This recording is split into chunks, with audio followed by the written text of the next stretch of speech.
गणेशाय नमः। कार्तिक मास पूजा और व्रत महात्म्य।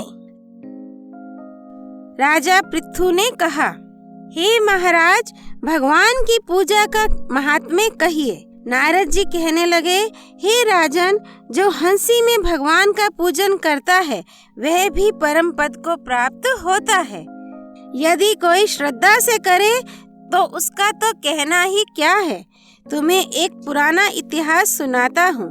कलिंद पर्वत पर बसे दीर्घपुर नामक नगर में बड़ा धर्मात्मा, गौ और ब्राह्मण का भक्त, प्रजा को पुत्र के समान पालने वाला सुबाहु नाम का राजा राज्य करता था।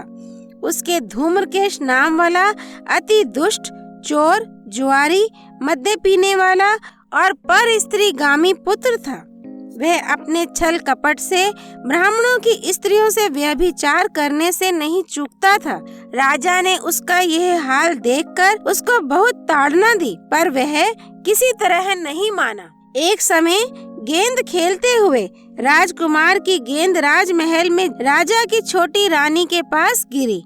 रानी राजपुत्र को देखकर काम के वशीभूत होकर बार बार राजकुमार को बुलाने लगी। उस धूर्त राजकुमार ने अपनी विमाता मौसी के पास जाकर उसके साथ भोग किया।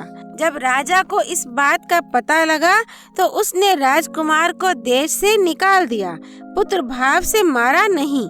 धूम्रकेश शहर से बाहर जाकर वन में रहने लगा। वह मांस खाने, मदिरा पीने, चोरी करने के कर्म में नित्य ही लगा रहता। रात को आकर वेश्या के घर में रहता और चोरी आदि से द्रव्य लाता वह उस वेश्या को दे देता। ऐसे ही फिरते फिरते एक समय वह श्री वृंदावन धाम में आ गया।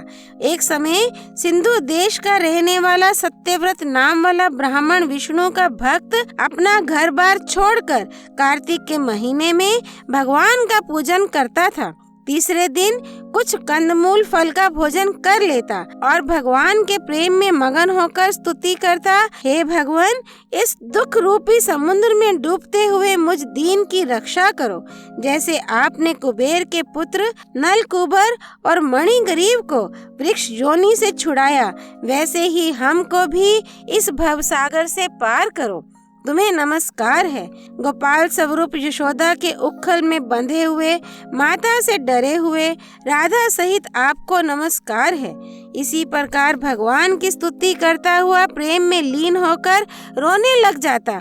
दैव योग से वहाँ पर धूम्रकेश उस ब्राह्मण के ये सब कौतुक देखता रहा। जब रात्रि को घर आया तो दिन को जो कुछ ब्राह्मण कर्म देखा था हंसी में वेश्या को सुनाने लगा। मिट्टी की मूर्ति बनाकर उसी तरह पूजन करने लगा और हंसी से उसी तरह स्तुति आदि करके रात्रि को वेश्या के घर में ही सो गया। दैव योग से उसी समय राजा के दूत वहां पर आ गए और उनके हाथ से धूम्रकेश मारा गया। यमराज के दूत उसको महापापी समझकर ताड़न करते हुए यमराज के पास लाए। यमराज उसको देखते ही आसन से खड़े हो गए और उसको अर्घ्य आदि दिया। फिर अपने दूतों को धमकाते हुए बोले कि तुमको धिक्कार है। हमने तुमको कई बार मना किया है कि विष्णु के भक्तों को किसी प्रकार का कष्ट मत दो। उनको दंड देने का तुमको अधिकार नहीं है। फिर धूम्रकेश से कहने लगे कि तुमने श्री वृंदावन धाम में आकर कार्तिक का व्रत चाहे हास्य से ही किया, परंतु अब तुम वैकुंठ में जाने लायक हो। तब धूम्रकेश कहने लगा, ये यम, बड़े आश्चर्य की बात है। मैंने सारी आयु बड़े बड़े पाप किए हैं, तब मुझको वैकुंठ किस पुण्य के प्रभाव से प्राप्त हुआ है। इस पर यमराज कहने लगे, हे धूम्रकेश, मैं भगवान को नमस्कार करके वेद की आज्ञा अनुसार कहता हूँ, सुनो। भगवान की भक्ति 9 प्रकार की है। उनकी कथा सुनने से राजा परीक्षित, कीर्तन से शुकदेव, स्मरण से प्रहलाद, पाद सेवा से लक्ष्मी, पूजन से पृथु, वंदना से अक्रूर, दासे से सुग्रीव, मित्र भाव से अर्जुन और आत्मनिवेदन से बलि जिस प्रकार परम पद को प्राप्त हुए, उसी तरह तूने भी चाहे हास्य भाव से ही भगवान की पूजा की, मगर फिर भी स्वर्ग के अधिकारी हो। तुम पहले नरक के योग्य थे तो अब वैकुंठ के लायक हो। कार्तिक में मथुरा वृंदावन में की गई भगवान की पूजा से अधिक और कुछ नहीं है। जहाँ शालिग्राम है वहीं पर गंडकी आदि नदियाँ और सब तीर्थ हैं। तब धूम्रकेश कहने लगा, हे यमराज, सब नदियों को छोड़कर भगवान गंडकी नदी को कैसे प्राप्त हुए, सो मेरा संदेह दूर कीजिए। यमराज कहने लगे कि किसी कल्प में वेदशिरा ऋषि सब लोगों के हित के लिए गंगा तट पर तपस्या कर रहे थे। अपने अति रमणीक स्थान में उनकी उग्र तपस्या से इंद्र को बड़ा भय हो गया और उनकी तपस्या भंग करने के लिए मंजू घोषा नामक देव कन्या को उनके आश्रम में भेजा। मंजू घोषा गेंद खेलती हुई सारे वन को शोभायमान करती वहां आ पहुंची। वह अपने रूप और यौवन को दिखाती हुई मुनि के मन को लुभाने लगी और अनेक प्रकार के हाव भाव दिखाने लगी। जब मंजू घोषा ने ऋषि के पैरों को स्पर्श किया तो मुनि के रोमांच खड़े हो गए। उसी समय मंजू घोषा ने मुनि को अपने वश में जानकर उनके गले में अपनी भुजाएं डाल दी।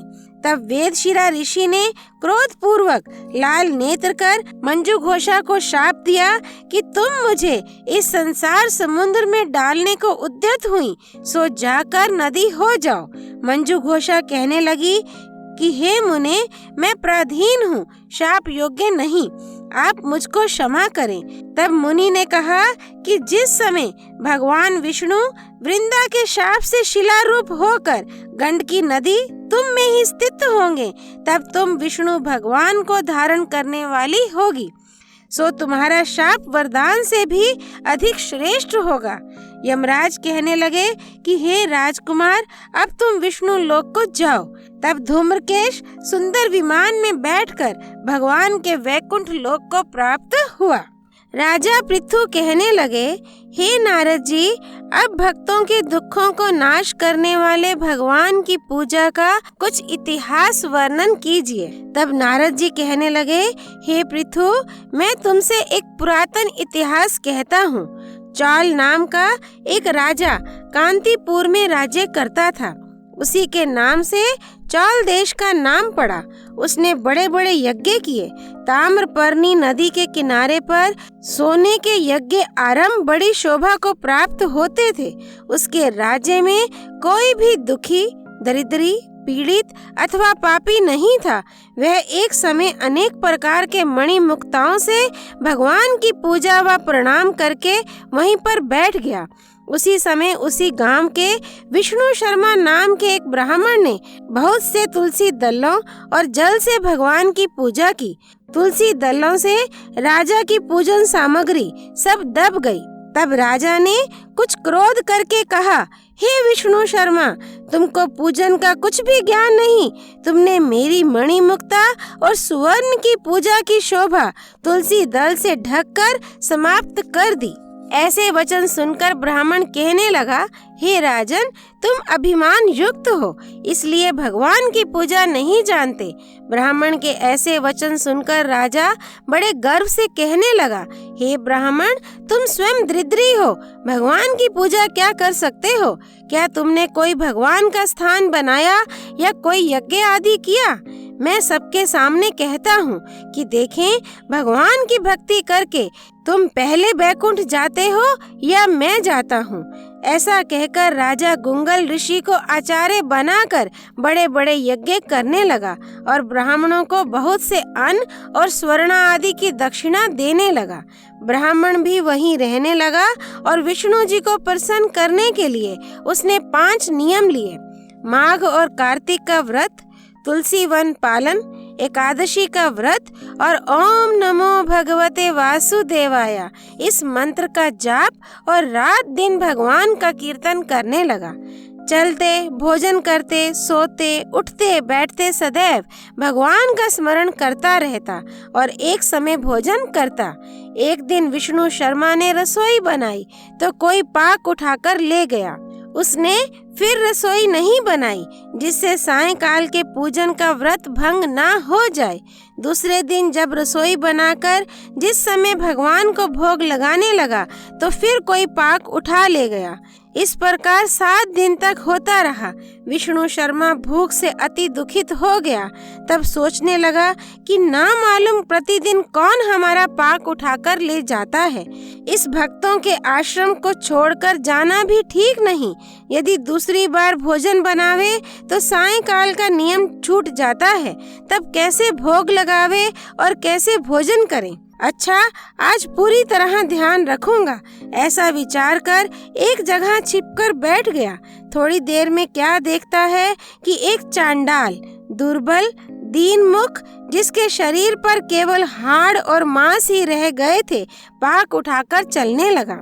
ऐसे दुखी को देखकर विष्णु शर्मा के मन में अति दया उत्पन्न हुई और कहने लगा, भैया रूखा भोजन क्यों ले जाते हो? मेरे पास थोड़ा सा घी है, वह भी ले जाओ। ऐसे ब्राह्मण के वचन सुनकर डर के मारे भागता हुआ चांडाल गिर गया और मूर्छा को प्राप्त हो गया। ब्राह्मण मूर्छित चांडाल को देखकर जल्दी वहां जाकर कपड़े से हवा करने लगा और मन में अति दुखित हुआ। थोड़ी देर में ब्राह्मण क्या देखता है कि चांडाल की जगह पर शंख, चक्र, गदा, पद्म और वनमाला धारण किए, किरीट मुकुट पहने हुए भगवान विष्णु स्वयं वहां पर लेटे हुए हैं। उसी समय ब्राह्मण उनके चरणों में गिरकर दंडवत नमस्कार करने लगा। उसी समय इंद्रादिक वहां पर आ गए। अप्सराएं नृत्य करने व भगवान के गुणों का वर्णन करने लगी और ऋषि लोग वेद मंत्रों से भगवान की स्तुति करने लगे। तब भगवान ने ब्राह्मण का बड़े प्रेम से आलिंगन किया और उसे सारूप्य मुक्ति देकर अपने साथ विमान में बैठकर वैकुंठ लोक ले गए। यह चरित्र देखकर चौल राजा को बड़ा दुख हुआ और उसने अपने आचार्य गुंगल ऋषि से कहा कि जिसके द्वेष से हमने ये सब यज्ञ आदि रचे, वह विष्णु शर्मा तो वैकुंठ को जा रहा है। हमारे ये सब यज्ञ आदि निष्फल हो गए। भगवान मुझ पर प्रसन्न नहीं हुए। इससे प्रतीत होता है कि भगवान यज्ञ आदि से प्रसन्न नहीं होते, केवल भक्ति से प्रसन्न होते हैं। राजा आजीवन ब्रह्मचारी रहा था, इससे उसके कोई संतान नहीं थी। अतः वह अपना सब राजपाट, धन आदि अपने भांजे को देकर भगवान मुझको स्थिर भक्ति दे, ऐसा कहकर अग्नि कुंड में गिर गया। ये देखकर गुंगल ऋषि ने क्रोधावेश में आकर अपनी शिखा चोटी उखाड़ ली। तब से चौल देश में भांजा मामा का उत्तराधिकारी होता है और आज तक गुंगल गोत्र के ब्राह्मण चोटी नहीं रखते। राजा के अग्नि कुंड में गिरते ही भगवान उसी समय कुंड से प्रकट हो गए और उन्होंने राजा का आलिंगन करके उसे सारूप्य मुक्ति प्रदान की। इसके बाद विष्णु शर्मा को पुण्यशील और चौल राजा को सुशील नामक अपना द्वारपाल बना दिया। शौनक जी कहने लगे कि दूसरे का दिया हुआ पुण्य मिलता है या बिना दिया हुआ पुण्य मिलता है। सूत जी कहने लगे कि बिना दिए हुए भी मनुष्य को पाप और पुण्य दोनों मिलते हैं। सत्य युग में एक के पाप और पुण्य कर्म करने से सारे देश को पाप और पुण्य मिलता था। त्रेता में ग्राम को, द्वापर में कुल को, परंतु कलियुग में केवल करने वाले को ही पाप और पुण्य मिलता है। एक पात्र में भोजन करने वाले को पाप पुण्य का आधा भाग, दूसरे की निंदा करने सुनने या मन में चिंतन करने से पाप मिलता है। एक पंक्ति में बैठकर भोजन करने वालों के बीच में से जो निकल जाता है वह छठे अंश के पाप को पाता है। संध्या समय सोने या बोलने से पुण्य का छठा अंश चला जाता है। दूसरे का द्रव्य चुराकर दान करने वाले को पाप मिलता है और द्रव्य वाले को फल मिलता है। बिना ऋण दिए मरने वाले का पुण्य धन के अनुसार धनी को मिलता है। उपदेश और सहायता देने वाला पाप पुण्य का छठा अंश पाता है। प्रजा का छठा अंश राजा पाता है। शिष्य से गुरु, पिता से पुत्र, स्त्री से पति भी छठा अंश पाते हैं। पति के चित्त के अनुसार धर्म करने वाली स्त्री पति का आधा पुण्य पाती है। इस प्रकार बिना दिए हुए भी पाप पुण्य मिलता है। इसके अनुसार एक अत्यंत पुण्य देने वाला इतिहास सुनो। पूर्व काल में उज्जैनी नाम की नगरी में ब्रह्म कर्म से भ्रष्ट, पापी, दुष्ट, बुद्धि, रस, कंबल और खाल बेचने वाला, झूठा, जुआ खेलने वाला, मदिरा पीने वाला तथा वेश्यागामी धनेश्वर ब्राह्मण रहता था। वह क्रय और विक्रय के लिए देश देश घूमता फिरता महिष्मती की नगरी में गया और माल बेचने के लिए 1 मास तक ठहरा रहा। एक दिन नर्मदा नदी के तट पर उसने जप और देव पूजन करने वाले ब्राह्मणों को देखा। पूर्णिमा को गौ का पूजन तथा दीपदान देखा। शाम को श्री शिव जी के लिए दीपदान का महोत्सव देखा। इस पूर्णिमा को दान, हवन, जप करने वाला अक्षय फल को प्राप्त होता है। महादेव जी और विष्णु में जो कोई अंतर मानते हैं उनकी पुण्य क्रिया निष्फल हो जाती है। धनेश्वर ये सब उत्सव देखता रहा। उसी रात्रि को उसे सर्प ने काट लिया। तब कुछ मनुष्यों ने उसके मुख में तुलसी दल और नर्मदा जल डाला। उसके बाद वह मृत्यु को प्राप्त हो गया। तब यमराज के दूत उसको पाश से बांधकर मारते हुए यमपुरी को ले गए। चित्रगुप्त ने उसको क्रोधित दृष्टि से देखकर यमराज से कहा कि महाराज, यह घोर पापी है। इसने आयु पर्यंत कोई पुण्य का कार्य नहीं किया।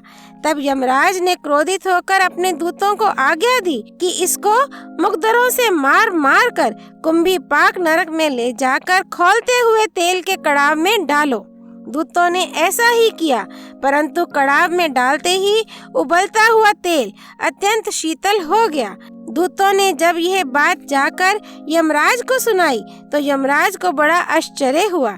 उसी समय नारद जी यमराज की सभा में आए और यमराज से पूजित नारद जी कहने लगे कि हे यमराज, ये धनेश्वर पापी होते हुए भी कार्तिक मास में व्रत करने वाला सत्संग करके पुण्यवान हो गया है।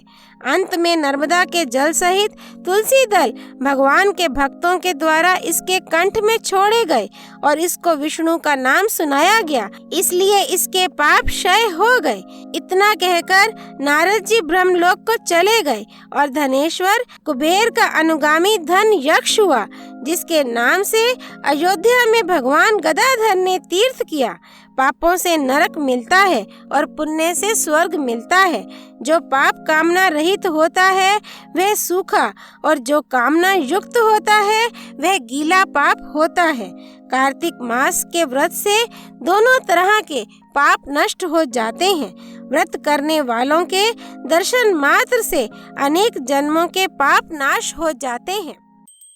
गंडकी नदी की जय, नर्मदा नदी की जय, तुलसी महारानी की जय, गौ माता की जय, दीपदान उत्सव की जय, शंख चक्र गदा पद्म वनमाला धारी भगवान विष्णु की जय, कार्तिक मास की जय, राधा दामोदर की जय। श्री हरि अर्पणमस्तु।